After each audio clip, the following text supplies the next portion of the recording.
Hey YouTube, Peterbilt Knife Guy. Today we're going to be covering a controversial topic of large knife versus hatchet for camp tasks, and why I still believe that a large camp knife can be and is safer than one of these in certain situations.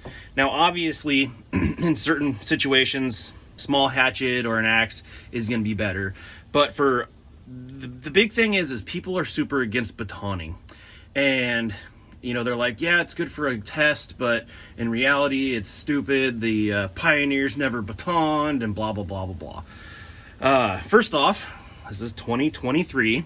We're not pioneers no more. Knives have come a long freaking way than they were back in the pioneers days. And also just for safety concerns, I believe, and I could I could say this with decent certainty, that more people have been hurt with one of these camping, trying to split up wood and kindling, and missed more digits, you know, than using one of these. And I'm gonna move you to the stump of truth, and let's find out why. And we're set up. Okay, so here we are. We have our Essie, and today we're going to be using the Fiskars. But I mean, this goes true for anything. This is like a small still hatchet. You know, it's not very big. And then even something like this. Well, these things are freaking awesome. These axes are like laser blades. Laser blades.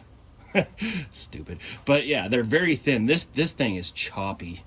Very, very choppy. You just look at the cross section on this. It's so thin, has so much weight back here. Yeah, this is a good delimber. Actually, when I'm cutting wood, when I do wood cutting, we have a lot of almond orchards out where I live, and we cut wood out there quite often. I'll just take one of these and take little branches off the main trunks and stuff, because it just works so good. But I've also taken this and done the same thing. But, you know, in a situation like that, where you're talking stuff that's thumb size, maybe an inch across, yeah, I'd choose your poison at that point. But today, I want to talk about why I think batoning is safer.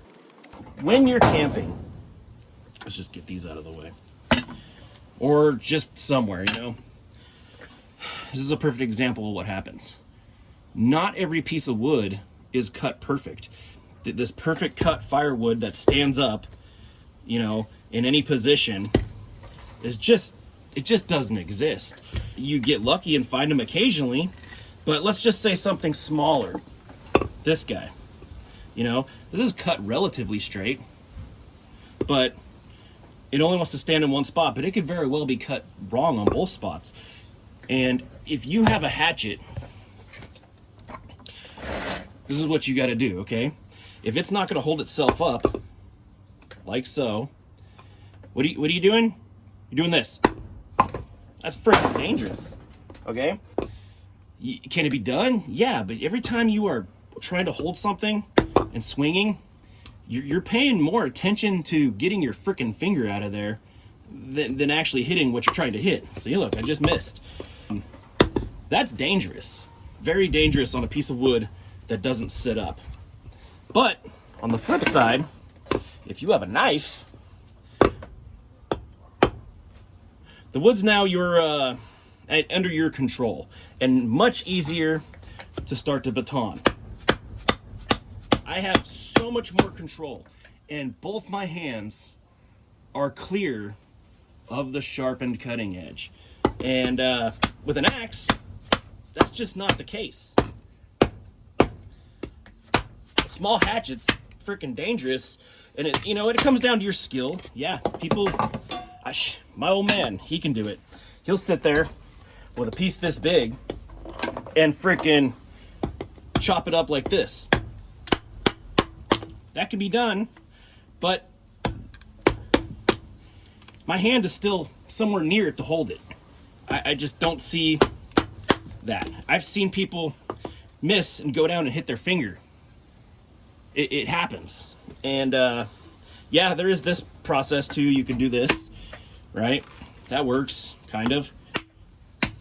Yeah, it can happen, but still, you can't tell me that that is better than a freaking batoning, where you are in complete control. Where's my baton? Where you're free and clear. Yeah, I just don't see it. A lot of people hate on batoning. I think there's a time and a place for everything. And then also too, you get these mall ninjas on here, and some of these older guys who are just prepared for everything all the frickin' time. More than likely, if someone's in the woods and they're a woodsman and you're just, let's say you're out fishing or hunting or something like that, you're not carrying a hatchet with you. You're probably carrying a knife. A knife, you know? In that case, batoning is more feasible than using one of these, because you're not going to want to carry these when you're hunting. It's heavy.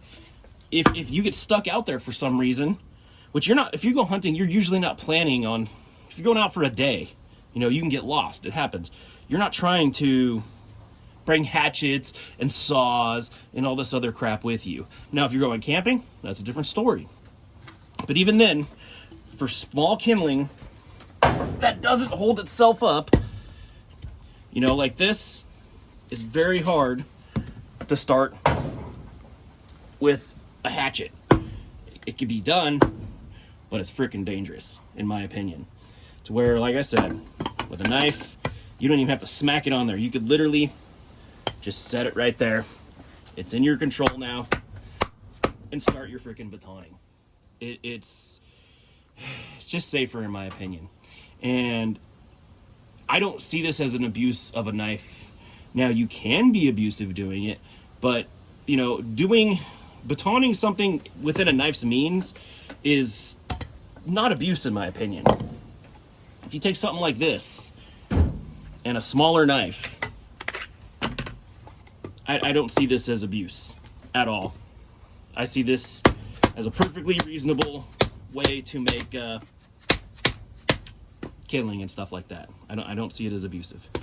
But anyways, it's just another opinion of mine.